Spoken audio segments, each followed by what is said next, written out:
नमस्कार। आप सुन रहे हैं किताब घर और मैं हूं अरिसुदन। किताब घर में हम बात करते हैं हिंदी किताबों पर, नई पुरानी हर तरह की, चाहे कल्पना हो, इतिहास, कविता, कहानी या व्यंग्य। हर शनिवार हम एक लाइव सेशन करते हैं, आप भी उसमें जुड़ सकते हैं। लिंक यहीं नोट्स में दिया हुआ है। आज के अंक में एक वार्ता नवोदित लेखिका हेमा बिष्ट के साथ। तो चलिए सुनते हैं किताब घर में आज की चर्चा। हेमा, क्या आप मुझे सुन पा रही हैं? हेलो। दिखा, चलिए। ये सॉफ्टवेयर मुझे लगता है सॉफ्टवेयर इंजीनियर्स के साथ ही सॉफ्टवेयर सबसे ज्यादा गेम करता है। हाँ, मुझे पता नहीं कौन सी स्क्रीन दिखाया तब से आ रही थी, फिर मैंने वो कैंसिल की, तब मैं इधर आई। अच्छा, मेंजा में वैसे बहुत सारी स्क्रीन तो नहीं दिखाता है खैर। हाँ, पता नहीं मुझे क्यों ऐसा दिख रहा था। मुझसे कहता है आप लॉग्ड इन नहीं हो। मैं परेशान हो गई कि क्या हो रहा है। हाँ, ये ऑस्ट्रेलियंस के साथ थोड़ा बायस्ड है। ओहो। हाँ, क्योंकि आप लोगों का टाइम जोन बहुत ही वियर्ड टाइम जोन है ना। हम लोगों को अमेरिका वगैरह की आदत है। अब ओहो। आप लोग हमसे गलत जगह माइग्रेट हो गए हम। पहले सुबह कर लेते हो। हमारे लंच टाइम तक आपका डिनर हो रहा होता है। हाँ बिल्कुल। तो मैं ऑस्ट्रेलिया के टाइम जोन को हमेशा यही बोलता हूँ, ये WTZ है, यानी वियर्ड टाइम जोन। पहले नहीं बताया आपने, हम यहाँ नहीं आते, हम अमेरिका शिफ्ट हो जाते, कनाडा वनाडा कहीं। तो अमेरिका शिफ्ट होने से एक और किताब लिखी जाएगी ना। हाँ हाँ, फिर वो उड़ान में उसका जिक्र होता है ना। हाँ। फिर हम अमेरिका नहीं होते। चलिए, तो स्वागत है आपका हेमा। हमारे साथ हमारे कुछ लिसनर्स भी हैं। हमने इसका टाइटल तो वैसे दिया था नवोदित लेखिका, हाँ ठीक है। तो क्या हाँ, अभी भी आपको नवोदित कहते रहे? मैं तो हाँ, मतलब आप लेखिका कहते हैं यही मेरे लिए बहुत बड़ी बात है। आप उसके आगे पीछे कुछ भी कह लीजिए। हाँ, क्योंकि नवोदय हुए तो कितने साल हो गए? 3 साल हो गए। 2020 में फर्स्ट बुक आई थी ना। हाँ, तो ये 22 चल रहा है, 2 साल। हाँ, तीसरा साल चल रहा है। हम्म।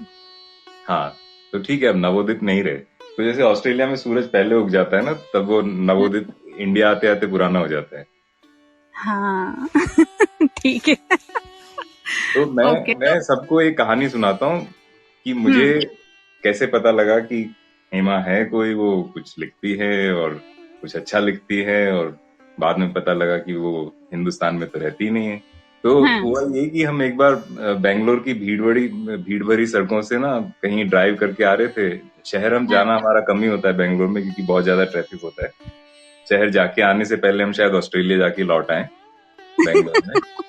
हाँ। तो खैर, ड्राइव कर रहे थे और अचानक सोचा चलो कोई पॉडकास्ट सुनते हैं, गाने बहुत हो गए। तो ऐसे रैंडम चेक करते करते एक हिंदी की पॉडकास्ट नजर आई।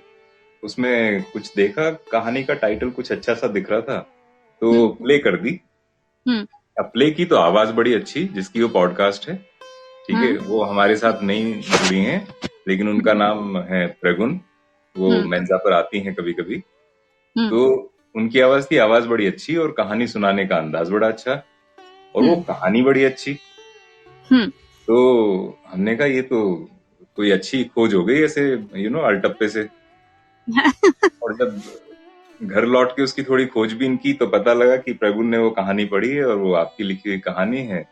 हम्म और वो किताब थी तुम तक। हम्म तो यहाँ से हमारी जिज्ञासा हुई कि चलो पढ़ना चाहिए इस किताब को, और उसको हम्म पढ़ा। किताब बड़ी अच्छी थी। भला उस पॉडकास्ट का और प्रगुन का, जिसके जरिए पता लगा कि ऐसा कुछ लिखा गया और इसको पढ़ा जा सकता है। तो इस तरह से हमें पता लगा। ओके। तो आपको ऐसे वियर्ड पाठक मिले हैं कहीं पे, जिन्होंने इस तरह से पता किया है कहीं चलते फिरते, और कि देखो मैंने ऐसे कहीं देख लिया था, सुन लिया था?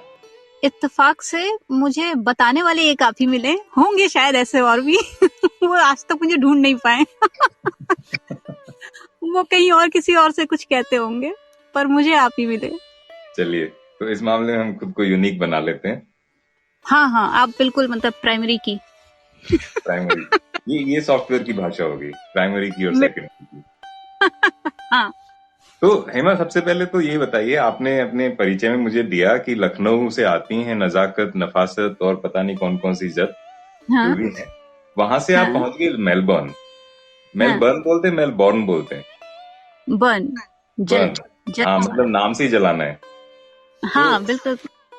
तो ऑस्ट्रेलिया को हम जानते हैं कि जब क्रिकेट में इंडिया खेलता था ऑस्ट्रेलिया, तो सबसे ज्यादा गालियां हमें ऑस्ट्रेलिया वाले देते थे, और अच्छा। सबसे ज्यादा एरोगेंट और जो मिसबिहेव होता था हिंदुस्तानी टीम के साथ ऑस्ट्रेलिया में होता था। तो तब से ऑस्ट्रेलिया की ये छवि बन गई। अब जब हाँ लखनऊ से नजाकत, नफासत और ये सब जितनी भी तहजीब है लेकर कोई पहुंचता है मेलबर्न, हाँ। तो ये एनकाउंटर कैसा होता है? हाँ मतलब फजीहत तो नहीं होती है, पर हम उससे जो है संभाल के रख सकते हैं। अच्छा। हाँ बाकी एनकाउंटर तो जैसा मेट्रो सिटीज होते हैं ना, ये बिल्कुल वैसा ही है। थोड़ा सा एक बार को लग सकता है कि अरे हम किसी बड़ी फ्रेंडली जगह पे आ गए हैं, क्योंकि आप रास्ते में जाइए तो लोग आपको हाय हेलो कर देंगे। तो ऐसा लगता है कि जैसे नहीं अपने गांव में जाइए तो लोग जय सिया राम या राम राम जी की ऐसा करके आवाज कर देते हैं, पर उसमें ना बड़ा अपनापन होता है। वो थोड़ा सा कंसर्न होता है, थोड़ा सा जान पहचान की एक बात होती है उसमें। पर यहाँ लोग ऐसे ही राह चलते हेलो कर देंगे एंड दिल से हेलो हाउ आर यू, और इससे पहले कि आप कुछ बताएं वो आगे निकल चुके होंगे।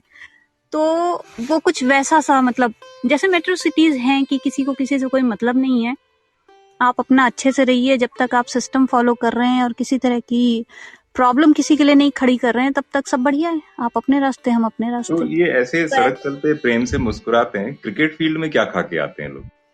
पता नहीं, वो शायद एक जंग का मैदान होता है ना, तो वहां तो फिर अलग ही तिलक विलक लगा के आते होंगे, मर हाँ जाएंगे मर डालेंगे। हाँ, एडम एडम गिलक्रिस्ट और शेन वॉर्न ने शायद तिलक विलक भी हाँ लगाया है। हाँ वो स्पेशल एटीट्यूड होता है वो तो। हाँ। तो ये हम्म। बताइए कि आप चली तो थी सॉफ्टवेयर इंजीनियर बनने, हाँ और आप कहाँ पहाड़ों से लखनऊ आई थी, फिर लखनऊ से और हाँ नीचे आई, इस तरह की कुछ यात्रा थी आपकी? हाँ। मैं पहाड़ में पैदा हुई और फिर मैं लखनऊ आई जब 2 साल की थी, और फिर मैंने दिल्ली एनसीआर में काफी समय बिताया, 10-12 साल, और फिर मैं यहाँ आ गई। अच्छा। तो आपकी जो सॉफ्टवेयर जॉब थी, उस सॉफ्टवेयर जॉब से निकल के लेखिका बनने का फितूर कैसे बना? नहीं नहीं, लेखिका बनने का तो कोई फितूर था ही नहीं। लेखिका बनने का तो अलग ही रीजन था, ये तो कोविड ने मुझे लेखिका बना दिया। कोविड टाइम में एक्चुअली सब लॉकडाउन हो गया। अब हस्बैंड का वर्क फ्रॉम होम है, बेटी का स्टडी घर से चल रही है, तो मेरा ना सारे काम काज बंद हो गए, क्योंकि आप किचन में जाके कुछ नहीं कर सकते, सीटी आ जाएगी, बर्तन खड़क जाएगा।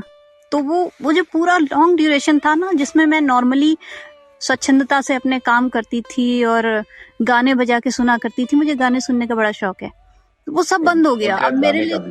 भी। हाँ गाने का भी। तो मेरा वो सब बंद हो गया, मैं एक तरीके से लॉकडाउन की बड़ी बुरी शिकार हो गई।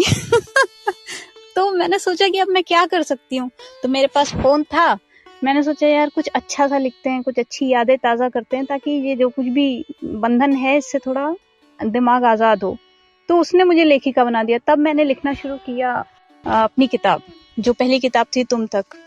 तो लेखिका तो मैं ऐसे बन गई, उसका सॉफ्टवेयर से कोई लेना देना नहीं था, परिस्थितियों ने बना दिया। बाकी कोई सोची हुई चीज नहीं थी कि मुझे ये करना है। अच्छा, और इससे और पहले आपने लिखा था कुछ कहानी, छोटी कविता, उस तरह की चीजें? हाँ वो सब मैं लिखा करती थी, वो सब लिखते हुए मुझे हो गया था काफी समय। इससे पहले मैं एज अ ब्लॉगर, मेरी पहचान थी। मैं मॉम्स प्रेसो करके एक प्लेटफॉर्म है, उसकी नंबर 1 ब्लॉगर थी, और वुमेन्स वेब, इन सब पे मैंने लिखा। तो वो सब मैं उस समय लिखा करती थी, पहले इंग्लिश में। फिर जब ये प्लेटफॉर्म था उस समय हिंदी को ना सपोर्ट नहीं करते थे, हिंदी का कुछ था ही नहीं इनके पास। फिर जब हिंदी शुरू हुआ तो मैंने उनमें हिंदी में लिखना शुरू कर दिया, और इवेंचुअली फिर इंग्लिश छूट गई, और इनफैक्ट धीरे धीरे वो प्लेटफॉर्म भी छूट गए। फिर मैं अपने आप में रह गई, मैं और मेरा फेसबुक, अक्सर ये बातें करते हैं, ये हो गया। हाँ। तो अभी आप ये जो फेसबुक पर लिखती हैं, रोज एक या हाँ दो पिक्चर्स हाँ उठा के, कुछ फोटोज उठा के, और हाँ फिर जो लिखती हैं, ये सब चीजें आपकी किताब में जाने का रास्ता बनाती हैं? हाँ। कभी कभी अगर मुझे कोई चीज ऐसी लगती है जिसपे कुछ ऐसे कमेंट्स आ जाते हैं जो कि पता चलता है कि या तो रीडर उसमें कंफ्यूज हो गया है या उसको इसमें और जानने की इच्छा हो गई है, तो वो उठ के मेरी किताब में आ जाता है। फिर मैं उसको थोड़ा उसमें एक्सप्लेन करती हूँ, थोड़ा हाँ, मतलब थोड़ा एक्सप्लेन ही करती हूँ या थोड़ा और बेहतर ढंग से लिखती हूँ ताकि वो समझ में आ पाए जो मैं कहना चाहती थी, तो वो ऐसा हो जाता है। अच्छा, तो अगर आपको आपकी जो 4 किताबें हैं, अगर लेखिका को समझना है हम्म। कि लेखन यात्रा कैसी रही या जीवन यात्रा कैसी रही, तो हम्म। किस सीक्वेंस में उनको पढ़ा जाए? जैसे आपकी चारों किताब हैं, तुम तक, संभल ए हम्म। दिल, उड़ान, हम्म। हम्म। तेरे इश्क में, इन चारों हाँ, को किस क्रम में लोगों को पढ़ना चाहिए? मुझे तो यही क्रम समझ में आता है जिसमें मैंने लिखा है, क्योंकि मुझे लगता है कि तुम तक में मैं सबसे ज्यादा नाइव थी। मुझे कोई अंदाजा नहीं था उसको लिखते समय कि वो किताब बन जाएगी। वो तो फेसबुक पोस्ट की तरह ही मैंने लिखा था, पर उसको रिस्पांस इतना अच्छा मिला और फिर ये हुआ कि इसकी किताब बना दी जाए। तो सबसे सबसे नाइव राइटिंग मुझे लगता है मेरी उसी में है। उसके बाद मैंने फिर फिक्शन उठाया, संभल ए दिल, और कोशिश की उसमें कुछ करने की। शायद ठीक हुआ, पता नहीं। फिर उड़ान तो मैंने अपनी इमिग्रेशन की जर्नी को पेन डाउन किया है। तो हाँ, मतलब मेरे को सबसे ज्यादा मेरी मेरी जीवन यात्रा अगर समझनी हो तो वो उड़ान वाली किताब है। बाकी उसके अलावा तो सब फिक्शन और कुछ कुछ रियल इंसिडेंट्स जो मैंने अपने आसपास देखे उनकी खिचड़ी है। खिचड़ी नहीं है, हमारे हिसाब से तो अच्छा खासा हलवा है, बढ़िया वाला, खुशबूदार, जायकेदार। देखो, अनुपम लिख रही हैं कि ठीक नहीं, मस्त हुआ। हाँ, थैंक यू। बिल्कुल। तो जब ये पहली बार किताब लिखने का ख्याल आया, मतलब जैसे आपने कहा कि उसको फेसबुक पर लिखते थे और लिखते लिखते क्योंकि कमेंट्स वगैरह इंटरेक्शन अच्छा हो गया और फिर एक दिन तो वो लाइट कब जली कि यार अच्छा लिख लिया है, अब इसको किताब के रूप में परिवर्तित कर देते हैं? वो लाइट जलाई गई या अपने आप जल गई? नहीं नहीं, वो लाइट जली ही नहीं थी एक्चुअली। लोग तो 3-4 इसके भी 3-4 साल पहले से मुझसे कह रहे थे कि यार तुम जो फेसबुक पे लिखती हो ना, इसको कंसोलिडेट करके एक बुक बनाओ। मैं अक्सर फेसबुक पे सीरीज लिखा करती थी, तो इस बार भी यही हुआ। मैंने लिखा तो काफी पसंद आया। मैंने सोचा कि अच्छा ठीक है, ये तो हो गया। पर मेरी 2 फ्रेंड्स हैं, एक प्रगुन जिसका कि आपने पॉडकास्ट सुना, और एक फ्रेंड है मेरी सोनिया। इन 2 फ्रेंड्स ने बिल्कुल ऐसा कहा कि नहीं नहीं, इसको तो किताब में आना ही चाहिए, ये जो है किताब के लायक चीज है, इसको तुम ऐसे नहीं छोड़ो। फिर वो ये भी एक बात हुई, क्योंकि वो मेरी स्टोरी थी तो मैंने जो है उसको सोचा चलो और कोई नहीं भी पढ़ेगा तो बुढ़ापे में मैं ही पढ़ूंगी। ये सोच के मैंने उसकी बुक बना दी कि पब्लिशर भी नहीं ढूंढना है, किंडल पे ही डालना है। एक नई चीज सीख जाऊंगी कि किंडल पे बुक कैसे पब्लिश करते हैं, बुक पब्लिशिंग का प्रोसेस क्या है, उसमें क्या क्या और काम होते हैं, ये भी सीख जाऊंगी। और कुछ नहीं तो खुद ही पढ़ूंगी। ये सोच के मतलब ये यात्रा ऐसे शुरू हुई। हाँ, मेरे ख्याल से ऐसा अभी हाँ। तक किसी लेखक या लेखिका ने कहा नहीं कि कोई और नहीं पढ़ेगा तो मैं ही उसको बुढ़ापे में पढ़ूंगी। ये पहली बार है। हाँ। हाँ, एक्चुअली क्योंकि मैं लेखक तो हूँ नहीं ना, मैं तो ऐसे ही मौज मस्ती में लिखा करती थी और उसी में मैंने जो है कुछ मतलब नया सीखने के चक्कर में कर लिया। यार 4 किताबें लिखने वाला कहता है मैं लेखक नहीं हूँ। एक्चुअली मैं भी, क्योंकि मैं क्या कह सकती हूँ, मैंने ना हिंदी जो है स्कूल में ही पढ़ी है, जैसे 10th तक। हाँ, 10th तक हिंदी पढ़ी है। तो उसमें जो मैंने लेखक पढ़े हैं ना, वो सब इतना उम्दा पढ़ा है, स्कूल सिलेबस का ही आप कहिए, तो मैंने इतना उम्दा पढ़ा है कि मुझे लगता है कि लेखक वो होते हैं। उनके कंपैरिजन में अगर कोई मुझे लेखक कहने लगता है तो फिर मुझे लगता है कि शायद उस लाइन में ही कहीं बहुत पीछे ही सही, पर उसी लाइन में खड़ा कर रहा है, तो मुझे लगता है मैं उस लाइन के लायक नहीं हूँ। मैं तो ऐसे ही कुछ भी कर देती हूँ। मेरे पास ना वो शिक्षा है, ना वैसा स्किल है मेरे पास कि लेखक कहा जाए मुझे। हमारे शास्त्रों में इसी को बड़प्पन कहा जाता है। और इंग्लिश के शास्त्रों में इसी को मॉडेस्टी कहते हैं। अच्छा। अच्छा, तो मुझे ना बड़ा बहुत ही अच्छा लगा, क्योंकि बिना डराए धमकाए मुझे ऐसे इज्जत मिलती नहीं है, तो आपने दी मुझे, बड़ा ही अच्छा लग रहा है। डाउन टू अर्थ होना भी, अनुपम मुझे करेक्ट कर रही है कि हाँ, इंग्लिश के शास्त्रों में इसको डाउन टू अर्थ भी कहते हैं। तो हाँ, धरती पकड़। तो एक तो उड़ान के बारे में आपने बताया कि ये आपकी कहानी है, एक जो माइग्रेशन स्टोरी थी, लखनऊ से एनसीआर, एनसीआर से ऑस्ट्रेलिया तक का सफर। हम्म। तुम तक क्या है? हमारे जो सुनने वाले हैं श्रोताओं के लिए थोड़ा सा बताइए, तुम तक क्या है? मैंने तो उसको पॉडकास्ट तुम के रूप में सुना था, थोड़ा सा हाँ, हिस्सा। तुम आप तक भी मेरी यात्रा ही है, एक इंट्रोवर्ट लड़की के एक्सट्रोवर्ट बनने की और एक सिंगल लड़की के कमिटेड बनने की। वो भी एक यात्रा है। अच्छा, तो वो भी मतलब रियल लाइफ इवेंट से इंस्पायर्ड है? हाँ, इंस्पायर्ड क्या, वो पूरे रियल लाइफ ही है, बस उसमें नाम ही अलग है। बाकी स्टोरी सारी मेरी ही है, क्योंकि वो मैंने बताया ना आपको, पहली बुक थी। थोड़ा सा मुझे ये था कि और कोई नहीं तो मैं ही पढ़ूंगी, और मैं अगर पढ़ूंगी, मेरे परिवार में किसी ने पूछ लिया क्या पढ़ रही हो, दिखाना पड़ा, तो फिर अपना ही नाम दिखना ठीक नहीं लगेगा। तो वो मैंने उसमें नाम बदल दिया। उसमें जो नाम तो बदल दिया आपने, लेकिन पी तो सेम ही रखा था शायद, पराग और पलाश।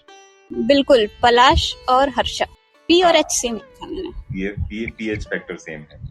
तो हाँ जब ये पराग ने पढ़ी किताब, हाँ, पलाश, हाँ मतलब परितोष। दोनों को इंटरचेंज कर लें। हाँ, परितोष। तो उन्होंने जब पढ़ी ये किताब तो उनका क्या रिएक्शन था? उनका रिएक्शन था कि ओहो, ऐसी तो बहुत सारी बातें मुझे पता नहीं थी, ये मैंने पढ़ा तो मुझे पता चली। क्योंकि वो हमेशा सरप्राइज थे कि मैं बदल कैसे गई। मतलब मैं जैसी लखनऊ में थी, बहुत ही शांत और अंतर्मुखी, तो मैं हॉस्टल से आके बदल कैसे गई, मैं बकचक करने वाली कैसे बन गई। तो वो उनको समझ नहीं आता था। किताब पढ़ के उनको समझ में आया कि मैं कैसे बदल गई। तो उन्होंने किताब बनने के बाद पढ़ा, या उसका जो किताब बनने से पहले जो भी टेक्स्ट था वो उन्होंने पढ़ा? नहीं नहीं नहीं, उस समय तो नया नया वर्क फ्रॉम होम शुरू हुआ था, तो काफी सारे ऑफिस के ही वर्कलोड काफी था, नए तरीके से काम हो रहा था, तो सारे वर्क प्लेस में एक जो एंजाइटी थी, उसके चलते पहले तो नहीं पढ़ा था। किताब जब फाइनल मैं लिख चुकी थी, तब मैंने एक बार कहा था कि इसे तुम एक बार अगर एडिटिंग कर दो, मतलब कम बस देख लो कि इसमें कोई गलतियां तो नहीं रह गई हैं, तो तब मैंने उनको दी थी पढ़ने के लिए, और तब उन्होंने पढ़ी थी, शायद पूरी या आधी, पता नहीं, मुझे याद नहीं, तो उन्होंने तब पढ़ी थी। देखिए, उषा जी कह रही हैं आपके बारे में जानकर अच्छा लग रहा है, और उषा जी थैंक यू। बड़े अच्छे अच्छे कार्यक्रम करती हैं बच्चों के लिए, तो खासतौर पर उनके बड़े अच्छे सुंदर से और मीठे मीठे कार्यक्रम होते हैं। अरे वाह, शुक्रिया उषा जी। तो अभी अब आप जब लिखती हैं, उसकी प्रेरणा कहाँ से आती है? क्योंकि आप कई सारे जो फोटोज हैं उनको उठाकर उनके ऊपर कुछ कुछ छोटी सी कहानी लिखना, वो आपको कहाँ से उसकी प्रेरणा आती है, या कहाँ से वो कथानक आता है? वो ना, एक्चुअली क्या है कि मन में बहुत कुछ चलता रहता है, बहुत कुछ कुरुबलाता रहता है, तो जब कभी कुछ देख लेती हूँ ना, और एकदम से कुछ क्लिक कर जाता है, तो मन में कोई बच्चा है जो कहता है अरे सुनो ना, सुनो ना, सुनो सुनो। अब वो ऐसे तो दुनिया नहीं सुन सकती, तो मुझे उसे लिखना पड़ता है, तो मैं उसे लिख देती हूँ। तो ये जो प्रेरणा कही है या जो भी कही है, ये मेरे अंदर का जो बालक है ना, वो एकदम उत्साहित होके जब मुझे खींच खींच के सुनो ना, देखो देखो देखो करने लगता है। ये वही है जो फेसबुक पे लिखवा लेता है। और इस बालक का उत्साह हर किताब और कहानी के साथ बढ़ता जाता है। सोचते सोचते कहते कि देखो ये कुछ बन रहा है, इसका बना दो, मैंने थोड़ा कर दिया है, थोड़ा तुम करो, तो ऐसे हो जाता है। बाकी हाँ, बाकी कुछ कभी ऐसा होता है कि रियल लाइफ में कुछ ऐसा देख लेती हूँ जिससे कि जो कुछ देर सोच में डाल देता है या झकझोर देता है, तो वो भी एक तरह से मन के बच्चे को ही हिलाता है कि देखो ये क्या हो रहा है, फिर कुछ लिख जाता है। हाँ, तो इस बच्चे को तो मेरे ख्याल से उछलते कूदते रहना चाहिए, क्योंकि ये लिखवाता रहेगा। हाँ, ये तो बालक है, बालक ही रहेगा ऐसा लगता है। अभी तक नहीं बड़ा हो पाया है, तो अब बालक ही रहेगा। तो अभी ये 4 किताबों के बाद आपका एक प्रोजेक्ट तो मुझे मालूम है जिसपे आप काम कर रहे हैं, तो आप कुछ बताना चाहेंगे अपने शब्दों में, आपके जो भी अगली किताबें लिखने का जो प्लान चल रहा है? हाँ, एक किताब तो जो फाइनलाइज हो चुकी है, सारा काम हो गया उसका, वो मेरे पापा पे है, मेरे पापा के जीवन पे एक वो है। उसके अलावा एक, क्योंकि मेरा कोशिश रहती है कि मैं प्रेम को समझूं कि वो उसमें किस तरह से लोग बिहेव करते हैं या किस तरह से सोचते हैं, तो एक और प्रेम कहानी लिखने की मैंने सोची है इस बार। Again that will be a married couple and some कुछ डोमेस्टिक वायलेंस उसमें इन्वॉल्व है, और कुछ उसमें किस तरह से सुधार हो सकता है, किस तरह से कुछ नई चीजें सोची जा सकती हैं, वो लिखने का मन है। और मेन तो उसका थीम जो होगी, वो स्टोरी लाइन तो लव स्टोरी होगी। एक्सीलेंट, तो हमें उसका इंतजार रहेगा। तो लिखने के अलावा हाँ आपने बताया कि आप जो पढ़ती थी पुराने लेखक जिनको आप लेखकों की पंक्ति में सबसे आगे खड़ा करती हैं, और वो हाँ शायद रहने भी चाहिए। हाँ। इसके अलावा इन दिनों आप क्या पढ़ती हैं? अभी तो बुढ़ापा नहीं आया तो अपनी किताबें पढ़ने का सवाल नहीं है। ना, अपनी किताबें भी मैं नहीं पढ़ती। आपको पता है मेरी किताब पब्लिश होके आई है और वो मेरे पास हार्ड कॉपी है, पर मैंने अभी तक उसे पढ़ा नहीं है, वो रखी हुई है। तो मैं अपनी किताबें भी नहीं पढ़ती हूँ एक्चुअली। दिक्कत ये है कि मैं कुछ भी नहीं पढ़ती हूँ, पता नहीं क्यों। मुझे कुछ भी किताब उठाने में थोड़ा डर लगता है कि पता नहीं समय की बर्बादी ना साबित हो जाए। मैं कितना अच्छा बिता सकती हूँ ना समय, कुछ गाना सुन लूं, कुछ टहलने निकल जाऊं, फोटोग्राफी कर लूं, ये सब कितने अच्छे यूसेज हैं टाइम के। तो थोड़ा सा मुझे डर रहता है जब तक कि कोई हाईली रिकमेंड ना कर दे किसी किताब को, और वो भी कोई ऐसा इंसान जिसका टेस्ट मुझे पता हो कि मुझसे मिलता जुलता है, तब तक मैं कोई भी किताब पढ़ती नहीं हूँ। और कुछ यहाँ पे किताब मिलने की भी दिक्कत है कि मैं यहाँ पे हिंदी किताबें कहीं पाती नहीं हूँ। हाँ, ये तो एक समस्या है जब तक सारी किंडल पे ना आ जाए। हाँ, तो जिन पुराने राइटर्स की मैं मुरीद थी स्कूल टाइम पे, वो किंडल पे मुझे मिल नहीं पाते, और नए लोगों को पढ़ते हुए मुझे थोड़ा डर लगता है। तो मैं कुछ नहीं पढ़ती। तो महिमा, हमारे पास अब 50 सेकंड बचे हैं, लेकिन थैंक यू सो मच। हमको बड़ा मजा आया बातें सुन के और बातें करके। मुझे भी आपकी अगली किताबों का इंतजार रहेगा हमको। मुझे भी आपसे बात करके बहुत अच्छा लगा। ये मेरा पहला अनुभव है इस तरह से बातचीत करने का, तो मजा आया। ये तो हमारे लिए भी प्रिविलेज हो गया। और हार्ड कॉपी से मुझे याद आया, मेरे पास भी 2 हार्ड कॉपीज रखी हैं आपकी, जो हस्ताक्षर के इंतजार में है। बिल्कुल बिल्कुल, इस बार तो कोरोना ने ऐसा होने नहीं दिया, पर अगली बार आएंगे तो जरूर मिलेंगे। चलिए, इसी नोट पर बहुत बहुत धन्यवाद। आपका दिन शुभ हो और आपकी नई किताब के लिए ढेर सारी शुभकामनाएं। थैंक यू अरी, आपको भी शुभकामनाएं। ये थी इस हफ्ते की किताब। अगले अंक की किताब होगी गीता श्री की लिखी हुई अम्बपाली। हमसे जुड़ने के लिए आपका बहुत बहुत धन्यवाद। स्वस्थ रहें, प्रसन्न रहें, और हाँ, इस चैनल को लाइक और सब्सक्राइब करना ना भूलें।